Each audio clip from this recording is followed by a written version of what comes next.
Movies are big business, and if done right, they can make vast fortunes. There's a criticism in Hollywood these days that there simply isn't a high enough level of creativity, with sequel after sequel being produced. This isn't the worst of it though, because there's a trend of smaller production companies making blatant ripoffs of more well-known franchises. Whether they intend to cash in on similar storylines to popular movies, or simply by tricking consumers to buy their movies instead, what they produce is often terrible. Before we start, don't forget to subscribe to the channel so you are kept up to date on all the latest videos about your favorite shows and movies.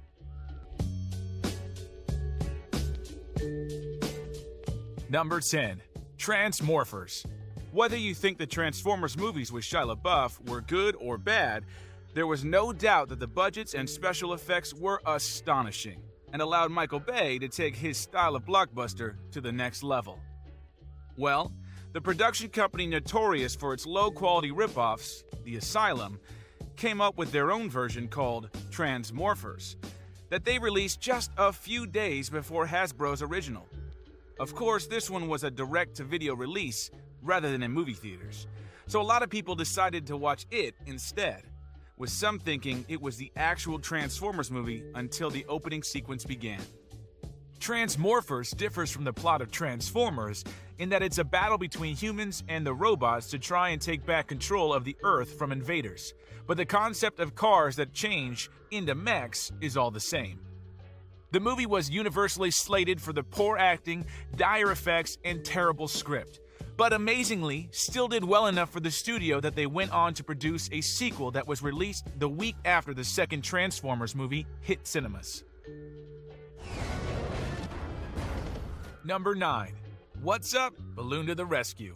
In 2009, Disney Pixar released Up, a heartwarming tale that sees Russell, a young wilderness explorer, go on a trip in search of a legendary bird with an old man named Carl by floating in his house suspended by balloons.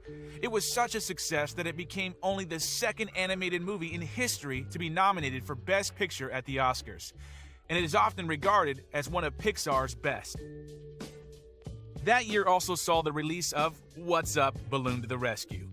Made by the Brazilian animation studio Video Brinquedo, it was an awful ripoff of Pixar's movie where Dr. Crumb and Dr. Zeus go in search of monsters and a magical rock in the Amazon. If it's already sounding familiar, they also make the trip in their house after attaching a balloon to it.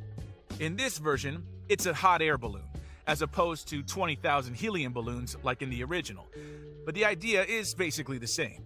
Needless to say, the movie didn't receive the greatest of reviews, but the fact it was originally in Portuguese meant that it gained a certain amount of recognition in its home country.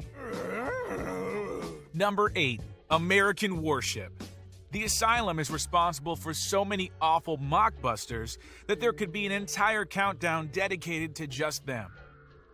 The next is American Warships, a shameless ripoff of Battleship, the movie based on the popular game and starring Rihanna and Liam Neeson.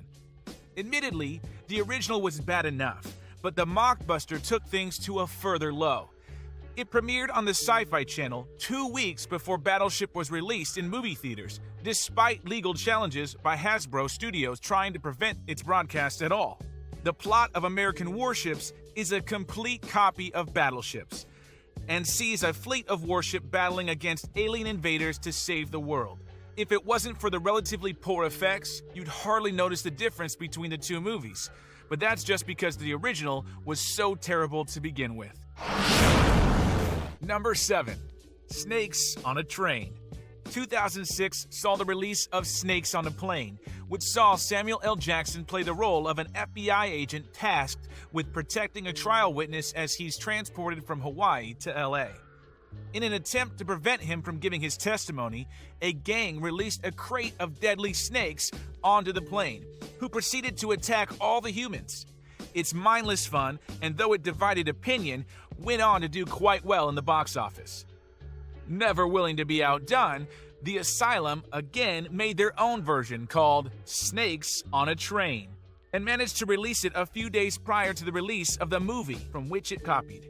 The premise was similar. A bunch of deadly snakes were released on a high-speed mode of transport, but this time because of a Mayan curse. It was awful and universally panned by everyone with the misfortune to see it. Number 6. The Little Panda Fighter. As one of DreamWorks' most successful franchises, Kung Fu Panda has spawned 2 sequels, a TV series, video games, and a manga, raising billions in revenue. So it was probably inevitable that someone would try to copy it, and in fact, there have been plenty of ripoffs. This one, called The Little Panda Fighter, is one that was made by Video Benquito in Brazil. It charts the story of a panda who works at a boxing club who one day wants to become a professional dancer.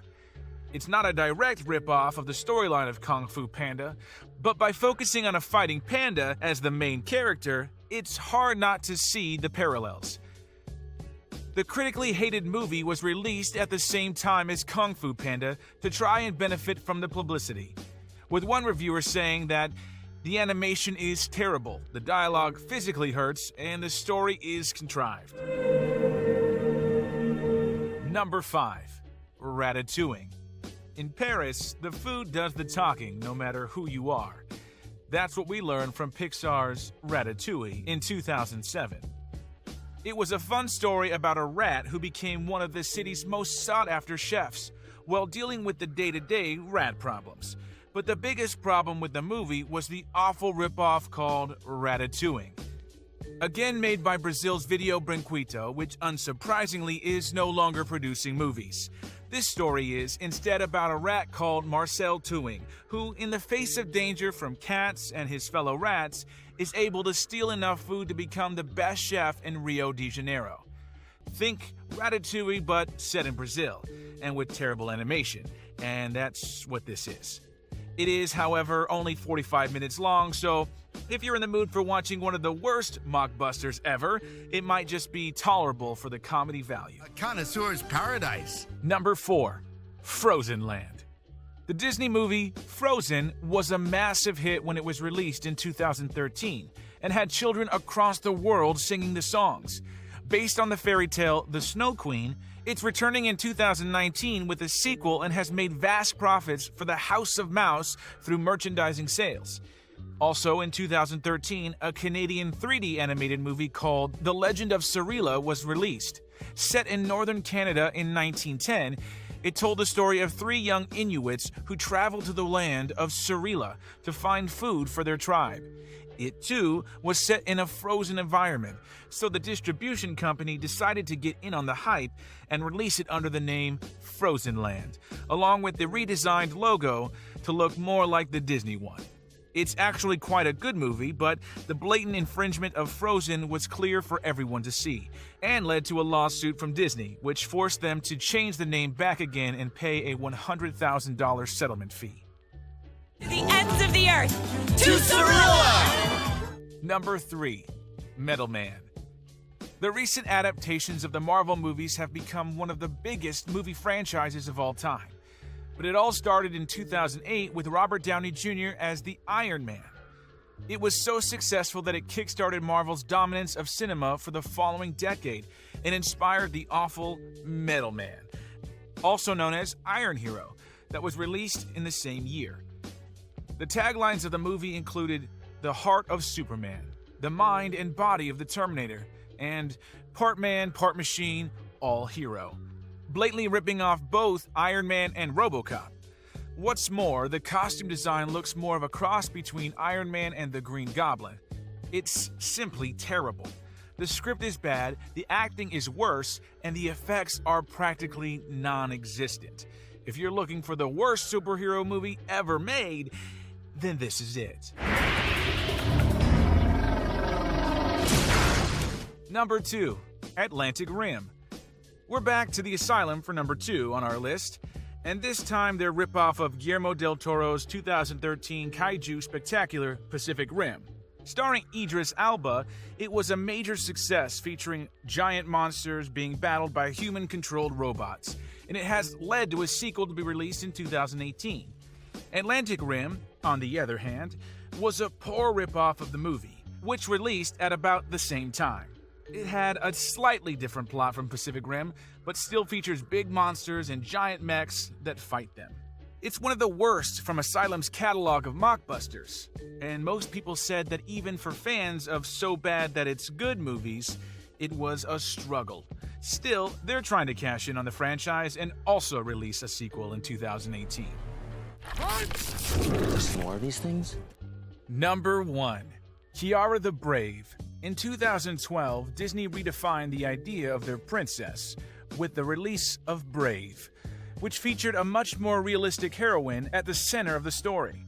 Set in medieval Scotland, Merida works to bring the clans together for peace in the land. Super K was an Indian animated movie about a special world called Dream Zone, where the king and his daughter have to resist attempts by his son to overthrow him. He creates a superhero by using the power of all his subjects and eventually regains control.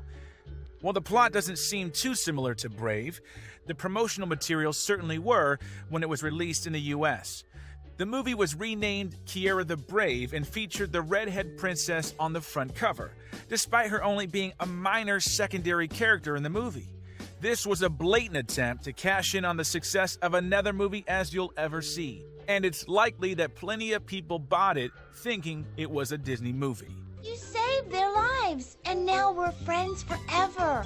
Aren't we, guys? Yeah. Thank you very much for watching today's video. If you enjoyed it, then make sure to subscribe and check out one of the other 2 videos on the screen.